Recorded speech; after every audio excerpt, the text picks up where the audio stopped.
오늘 우리에게 주시는 하나님 말씀 함께 봅니다. 오늘 우리에게 주시는 하나님 말씀은 창세기 49장 27절입니다. 그러면 다 함께 읽습니다. 베냐민은 물어뜯는 일이라. 아침에는 빼앗은 것을 먹고 저녁에는 움킨 것을 나누리로다. 아멘. 오늘 말씀의 제목은 베냐민에 관한 예언입니다. 그러면 본문의 말씀을 통해 함께 은혜 나누도록 하겠습니다. 오늘 이제 베냐민에 관한 예언은 베냐민은 물어뜯는 일이라고 그렇게 나와 있습니다. 이리가 이제 물어뜯게 되면 다른 것을 해치게 되는데, 해치기만 하는 것이 아니라 거기에서 자기가 먹을 수 있는 것을 얻는다라고 하는 것입니다. 안타까운 것은 남을 해쳐야만 얻을 수 있다라고 하는 이 베냐민의 운명인데, 베냐민이라고 하는 사람이 왜 이렇게 됐는지 그의 출생에서부터 한번 생각을 해 보도록 하겠습니다. 베냐민이라고 하는 사람은 그 야곱의 마지막 아들, 12번째 아들인데 라헬이 낳은 마지막 아들입니다. 그런데 이 라헬이라고 하는 그 여자는 요셉을 낳았을 때 요셉이라고 이름을 지었습니다. 그 요셉의 이름은 더하라는 뜻입니다. 더하라. 그러니까 자식을 낳고 나에게 자식을 더 주세요. 더 주세요. 더 주세요. 이제 그런 뜻인 것입니다. 그런데 이 라헬의 자식을 더 달라고 하는 뜻은 이루어지지 않았습니다. 가나안 땅에 와서도 이루어지지 않았고 베델에서도 이루어지지 않았는데, 베델을 떠나서 베들레헴에 가다가 그 뜻이 이루어지게 됐습니다. 근데 여기서 이제 놀라운 것은 베델에서 그 약속이 이루어진 게 아니라 베델을 떠나서 베들레헴으로 가는 도중에 그 약속이 이루어졌다라고 하는 것입니다. 이것은 약속의 땅을 떠났다는 얘기입니다. 베델에서 거주하라고 여호와 하나님께서 분명히 말씀했는데 베델에서 거주하지 못하고 잠시 있다가 베델을 떠난 것입니다. 그런데 이 라헬이라고 하는 여자가 베델을 떠나서 베들레헴에 못 가서 자식을 낳았다라고 하는 얘기는 이 베델을 떠나자고 얘기하는 것이 결국은 라헬이라고 하는 여자 때문이라고 하는 것을 알 수가 있습니다. 그런데 이 베델에서 또 무슨 일이 있었냐면 리브가의 유모가 거기서 이제 죽게 됐습니다. 리브가의 유모가 베델에서 갑자기 나타난 이유는 뭐냐면 리브가의 유모가 지금까지 야곱이 아내들을 통해서 자녀를 낳았는데 그 자녀들을 리브가의 유모가 다 받아냈다는 것을 얘기하는 것입니다.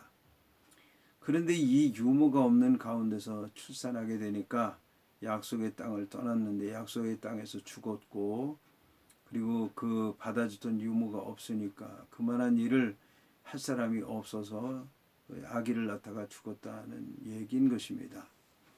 그런데 거기에 이 라헬이 자식을 낳는 과정을 지켜보던 사람이 뭐라고 얘기했냐면, 걱정하지 마라, 자식을 낳을 것이다, 하나님이 주신 것이다 라고 안심을 시켰는데 낳다가 죽었다라고 하는 사실입니다. 이것은 결국 그 한 얘기가 결국은 겉으로 볼 때 용기를 주는 얘기일 수는 있었지만 믿음이 없는 얘기였고, 믿음이 없다 보니까 헛된 얘기였고 아기를 낳는데 아무 도움이 되지 않았다는 것을 얘기하는 것입니다. 결국 이 라헬이라고 하는 여자는 자식을 낳는 과정에서 너무 고통스러웠고 자기가 죽을 수밖에 없다는 것을 알았기 때문에 베논이라고 이름을 붙이게 됐습니다. 고통의 아들이라는 그런 얘기죠. 그런데 이제 이 야곱이라고 하는 사람은 아니다. 그도 이제 큰 일을 행할 것이다. 힘이 있는 아들이 될 것이다. 오른손의 아들이 될 것이다. 그래서 베냐민으로 고치게 됐습니다. 이후에 이제 베냐민의 삶은 이중적으로 나타나게 됩니다. 그러니까 한편으로는 아주 능력은 있지만 사람들에게 고통을 주는 그런 삶을 사는 것입니다. 그것이 오늘 성경에 이렇게 한마디로 나와 있는 것입니다. 그것이 베냐민은 물어뜯는 일이라는 것입니다. 아침에는 빼앗은 것을 먹고 저녁에는 움킨 것을 나누리로다. 그러니까 이렇게 이리처럼 물어뜯고 빼앗은 것으로 먹고 그것을 간직하고 있다가 나누어 먹고 이런 삶을 살게 될 것이다 라고 하는 것을 얘기하는 것입니다. 이제 성경을 보게 되면 이런 베냐민의 야만스러운 삶이 잘 나와 있는데 사사기에 보게 되면 에훗이라고 하는 사람이 베냐민 지파인데 모압을 정벌할 때 보면 모압 왕 에글론을 아주 야비하게 잔인하게 정복한 것을 볼 수 있습니다. 그런가 하면 그 사사기 끄트머리에 보게 되면 베냐민 지파가 속한 기브아 지방의 사람들의 얘기가 나오는데 여자를 강간하고 복수하고 못된 짓을 저지른 것을 볼 수가 있습니다.